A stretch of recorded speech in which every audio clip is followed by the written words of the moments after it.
Good day, and welcome to the third quarter 2024 earnings conference call and webcast. At this time, all participants are in a listen-only mode. After the speaker's presentation, there will be a question-and-answer session. To ask a question, please press star 11. As a reminder, this call is being recorded. As part of the discussion today, the representatives from NTIC will be making certain forward-looking statements regarding NTIC's future financial and operating results, as well as their business plans, objectives, and expectations.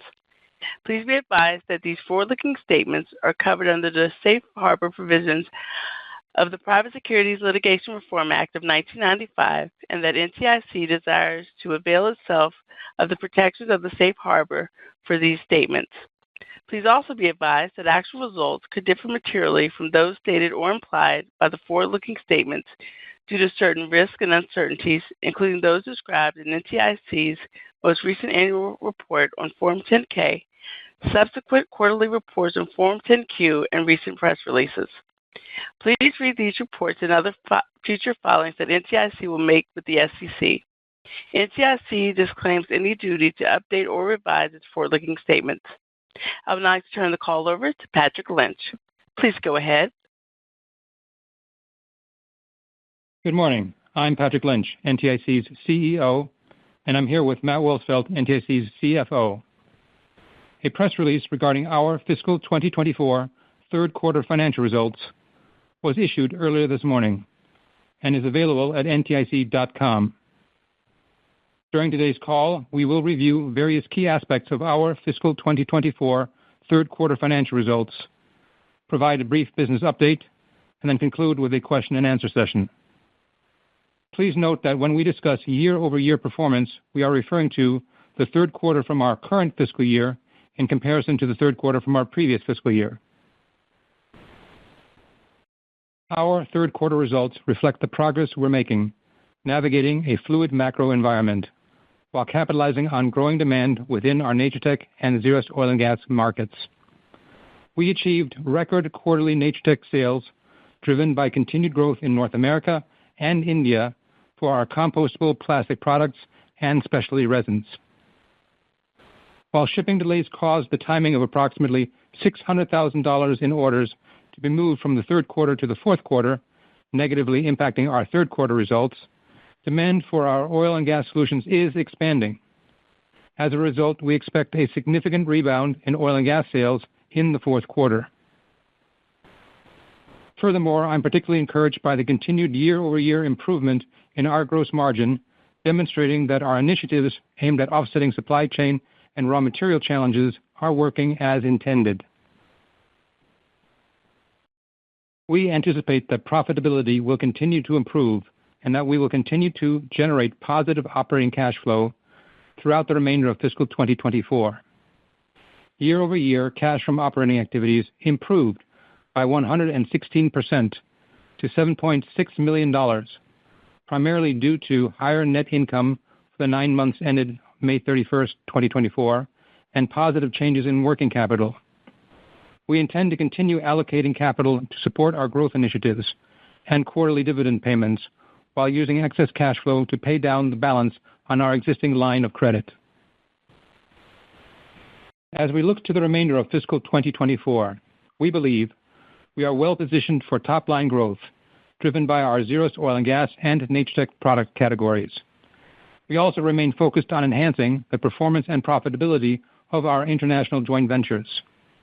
In addition, we continue to make strategic investments in our operations aimed at supporting additional growth opportunities across our markets, most notably in North America, Brazil, and India.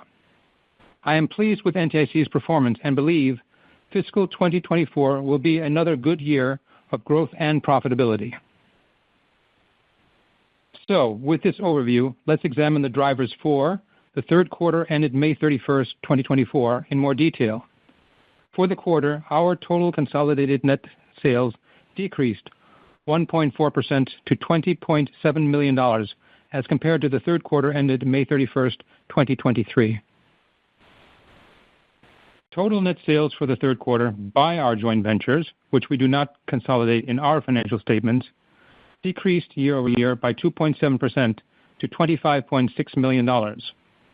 Export Germany, our largest joint venture, experienced a 7.1% decrease in net sales compared to the prior fiscal year period, due primarily to a previously disclosed loss of a customer and softer demand within the region related to higher energy prices and other externalities linked to the war between Ukraine and Russia. Fiscal 2024 third quarter net sales by our wholly owned NTIC China subsidiary increased on a year-over-year basis by 6.7% to $3.5 million.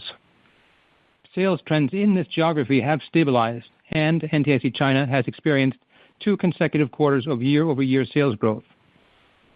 We remain cautiously optimistic that demand in China will improve throughout the remainder of fiscal 2024 and into fiscal 2025, helping to support higher incremental sales and profitability in this market. We are committed to the long-term opportunities the Chinese market provides our industrial and bioplastic segments, and we continue to take steps to enhance our operations in this geography.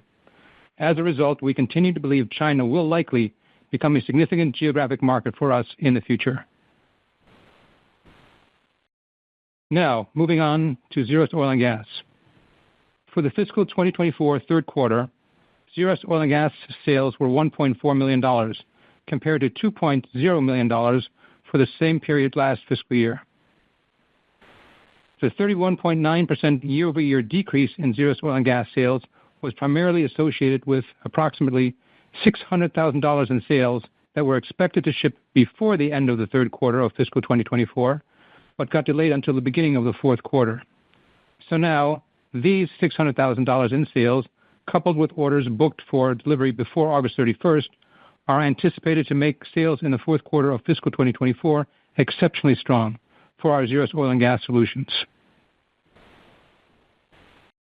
Overall, demand continues to grow among both new and existing customers of our ZERUST Oil and Gas solutions, which today still focus primarily on protecting above-ground oil storage tanks and pipeline casings from corrosion.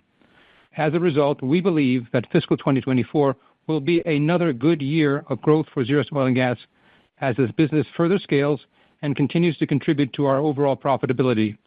We are optimistic these trends will continue into fiscal 2025. Turning to our Natur-Tec bioplastic business. Natur-Tec sales were strong during the third quarter and increased 20.1% year-over-year to a quarterly record of $5.8 million. Natur-Tec's growth during the third quarter was a result of new customer wins in North America and India, as well as expanding relationships with existing customers.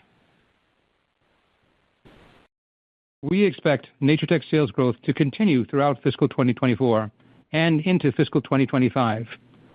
Globally, we continue to see robust market demand for new applications of certified compostable plastic products and resin compounds, as well as increased interest in commercial and municipal programs that use certified compostable plastics as alternatives to conventional plastics. As a result, we believe we are well positioned for long-term sustainable growth within our Natur-Tec bioplastics business. We also continue to make strategic investments across several parts of our business in order to capitalize on current and expected future growth opportunities. In India, we are consolidating 3 separate Natur-Tec warehouses into a single larger facility, and also are adding manufacturing capacity to support Natur-Tec sales growth in the region. Sales in Brazil have doubled since fiscal 2019, so we are in the process of adding a facility to support growth opportunities in both that country as well as the broader region. We also continue to invest in our domestic operations, as demonstrated by the new Circle Pines, Minnesota facility that came online earlier this year. At this location, we've been able to insource certain manufacturing processes that were previously outsourced as part of our efforts to improve gross margin. As you can see, fiscal 2024 is shaping up to be a strong year of growth, profitability, and strategic investments for NTIC. We are excited by the positive momentum underway and the direction NTIC is headed. Before I turn the call over to Matt, I want to acknowledge the hard work and dedication of our global team of both employees and joint venture partners. Our recent success and the opportunities we are pursuing to drive value for our shareholders in the future are a direct result of their efforts. With this overview, let me now turn the call over to Matt Wolsfeld to summarize our financial results for the fiscal 2024 third quarter. Thanks, Patrick. Compared to the prior fiscal year period, NTIC's consolidated net sales decreased 1.4% for the fiscal 2024 third quarter because of the trends that Patrick reviewed in his prepared remarks. Sales across our global joint ventures declined 2.7% in the fiscal 2024 third quarter. Joint venture operating income was down 3.6% compared to the prior fiscal year period.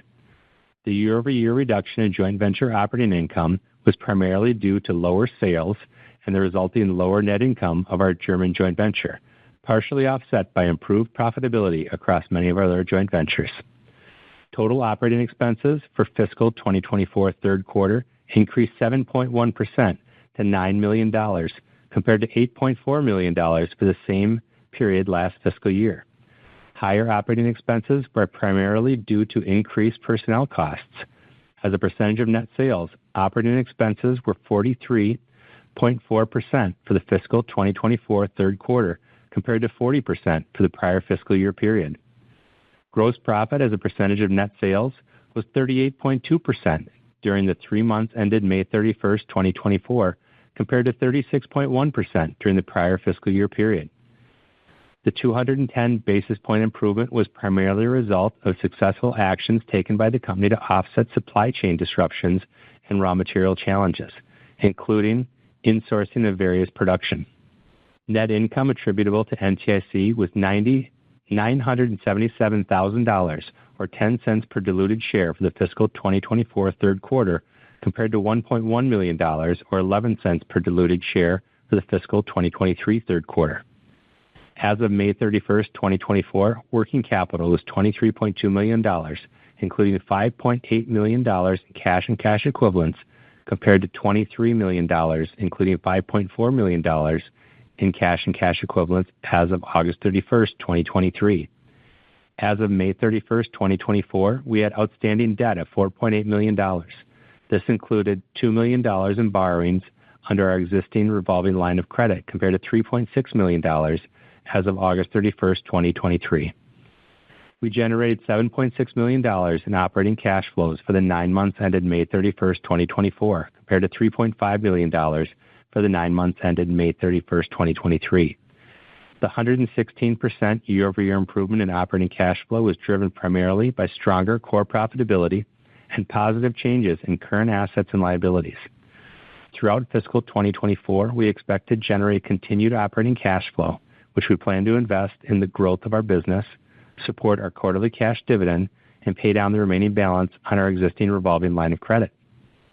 On May 31st, 2024, the company had $24.2 million of investments in joint ventures, of which 55.4%, or $13.4 million, was in cash, with the remaining balance primarily invested in other working capital. During fiscal 2024 third quarter, NTIC's board of directors declared a quarterly cash dividend of 7 cents per common share that was payable on May 15th, 2024, to stockholders of record on May 1st, 2024. To conclude our prepared remarks, our third quarter financial results reflect the progress we're making navigating a fluid business environment while successfully pursuing our product and market and geographical diversification strategies.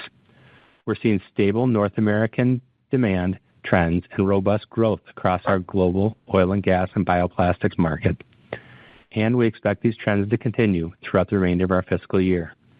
As a result, we believe fiscal 2024 will be another good year of sales and higher profitability for NTIC, and we're excited by our long-term prospects. With this overview, Patrick and I are happy to take your questions. Thank you. If you'd like to ask a question, please press star 11. If your question has been answered and you'd like to remove yourself from the queue, please press star 11 again. One moment for questions.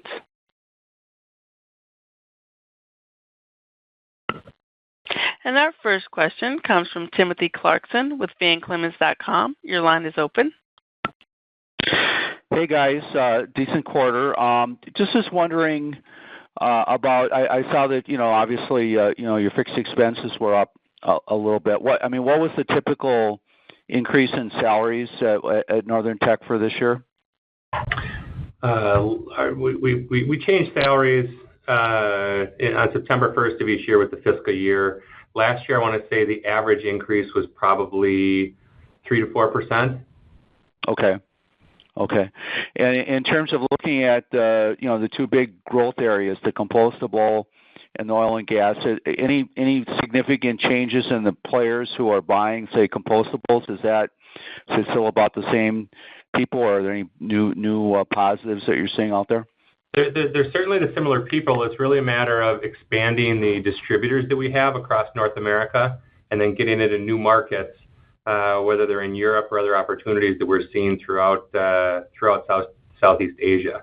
So they're the same types of players, but we're just seeing that the market is continuing to increase due to various municipal legislation, state legislation, or even national legislations that we're seeing around the world related to the use of conventional plastics and the ability to use compostable plastics instead. So it's just a lot more people getting into the industry and getting into the space from a consumption standpoint. Right. Now, typically on the compostables, are you selling a finished product, or are you selling the goop that makes the finished product? Well, we're selling both. We certainly started out selling the finished products to various customers, where we're selling bin liners or trash bags, cutlery, and now we're working towards a lot of the newer opportunities and sales that we've had are with the selling of specialty blended resins, so that companies can make their own products out of the proprietary resins that we have. So we're taking the base resins and modifying them to make a specialty resin, so that companies have the ability to essentially make anything that they're currently making out of conventional plastics a compostable plastic. Which is more profitable? They're pretty close from a gross margin standpoint. We just feel like the specialty resin market of being able to sell container load quantities of resin appears to be long-term probably the bigger market as far as kind of how things are transitioning. So it's not as much a matter of which gross margin is better. It's just a matter of being able to kind of value the size of the opportunities. So in some of the opportunities where we're selling resins, you're talking about selling containers of resin, compared to when you're selling the finished products, you're ultimately selling case loads or pallet loads of product. So it's just a matter of the opportunity, but we're certainly going after both areas. How about on the oil and gas? Any changes in the kinds of people buying the product, or is it pretty much the same guys you've been seeing? Certainly it's a similar customer base. What we're seeing is more adoption of the technology of using the VCI solution compared to the alternative solutions. And so when we're going to trade shows, when we are presenting to customers, when we are kind of moving forward and looking at the opportunities, more people understand the solution and what the value added proposition that it brings. So it's more a matter of seeing this get pushed out to companies after they've been able to try it and kind of review the results. This is why we're starting to see kind of the expansion of the oil and gas group now. I know that third quarter was a little disappointing from an oil and gas standpoint, but we've always kind of highlighted the volatility of the numbers. And I can say that, and I can say that the actual POs that we have in hand right now, not just opportunities or things in the pipeline, but actual POs that we have, are really significant. That they're going to, it'll make our fourth quarter from an oil and gas standpoint, a pretty strong fourth quarter. That'll, I know that in the last earnings call we had, we talked about the second half of the year being stronger than the first half of the year from an oil and gas standpoint. Obviously, with the third quarter results, it doesn't look like that's the case, but I can tell you that based on actual POs and expected delivery dates at this point in time, it will be a significantly stronger second half to the year from an oil and gas standpoint. Great. Okay, I'm done. Thanks, guys. Yeah, thanks, Tim. Thank you. As a reminder, to ask a question, please press star 11.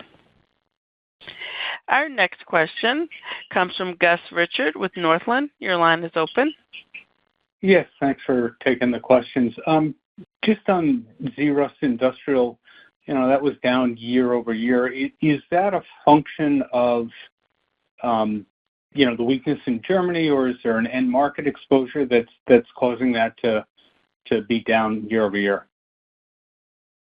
As we mentioned, we were down in Germany because we had lost a significant customer, but also our European joint ventures overall are feeling a bit of economic pressure based on the ongoing war with Ukraine and the externalities that's causing, for example, higher energy prices in Europe. Okay, got it. And then just looking at ZERUST Oil and Gas, in the first half you did $3.7 million round numbers. You had a soft Q2. Is it sort of reasonable to assume that you're on roughly a $2 million a quarter run rate? I know it's volatile. Going into Q3, if I just take the $600,000 that got delayed in Q3 and add it to that run rate, am I coming up with roughly the right number for Q4? It could be even stronger than that. But I mean, as far as a $2 million run rate for oil and gas, if I look at that, I think that's a pretty fair baseline to look at. But as I said, it is volatile. I mean, that's just one of the things that we run into with oil and gas with some of the size of the opportunities. Right. And then thinking about 2025 and oil and gas, is it reasonable to assume that the base run rate is going to increment up a little bit, maybe $2.5-3 million a quarter, plus volatility, or do you think you'd remain at that $2 million a quarter run rate? I think that as we exit the fiscal 25, in third and fourth quarter, you're gonna continue to see the increase. I mean, I think it's just a matter of looking at kind of looking at the moving average rather than kind of the quarter by quarter. But I think that's certainly what we're targeting, is that kind of growth or more. Got it. That's very helpful. And then just going back to industrial, and thinking about that business, Europe has been a big portion of your revenue. Is that business going to stabilize? What do you think the growth rate is over the next couple of years for ZERUST Industrial? Well, there's two different ways that we kind of look at it. One is if you look at, obviously the largest individual player is the German joint venture that we have. From a positive standpoint, we have seen increases. The German joint venture kind of bottomed out from a revenue standpoint in our first quarter at about 7.8 million euros. And we have seen increases in each of the last two quarters to kind of get back out to, revenue of about 9.2 million euros, with the expectation that we're going to kind of continue to see growth coming out of that entity. And if we're able to put 3 or 4 quarters in a row together from a German standpoint, that'll help. Similarly, if I look at it's a similar trend. If I look at kind of all the joint ventures, that they're kind of seeing a little bit of call it a bottoming out or a trough, kind of around Q4 or Q1 of this year, with kind of growth coming, from beyond that. So, we are starting to see a little bit of a rebound coming out of Europe, which is helping from a joint venture operating income contribution standpoint. The other thing that I'll point out when you talk about the industrial sales is that our third quarter of fiscal 23, so the last, I know that when we were comparing numbers earlier on in the call, we talked about the industrial business being down compared to, Q3 of last year. Q3 of last year was probably the strongest industrial quarter that we've had. Specifically in North America, it was, it was well above average and a very strong third quarter. So the comparative from a comparative quarter standpoint, that's one of the reasons why industrial is down. When I look at it just on a kind of a trailing 3 or 4 quarter standpoint, it's kind of an average quarter. From Q4 of last year until Q2 of this year, we've averaged about 4.5 million. In Q3 of this year, we're at 4.6, we've averaged 5.4 million in North America, and we're at about 5.6 million in Q3. And that's kind of while we're looking at this and still feel like that's kind of down compared to where we expect revenues in North America industrial to be. So certainly the hope is that we're going to see kind of a rebound in the industrial sales in North America. But I think part of the reason why it looks so poor in Q3 is just because Q3 of last year was so high. Does that make sense? Okay. And then just, your thoughts on growth rates for that business going forward, and seasonality for the fourth quarter.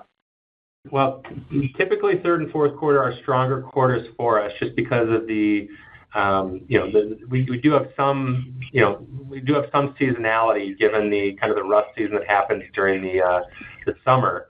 But typically the ZERUST industrial sales will outpace GDP by 3 or 4%. So we typically target 10-11% of growth across the industrial market, whether it's in North America or Brazil or other areas. There's some subsidiaries that we have like India and China that historically have shown a higher growth rate than what we see in the more, call it, mature markets like North America and Germany. But typically from an industrial standpoint, we kind of target that 10, 11, 12% number. Got it. Thanks. Very helpful. Yep. Thanks, Gus. Thank you. I'm showing no further questions. Thank you for your participation. This does conclude the program, and you may now disconnect. Everyone, have a great day.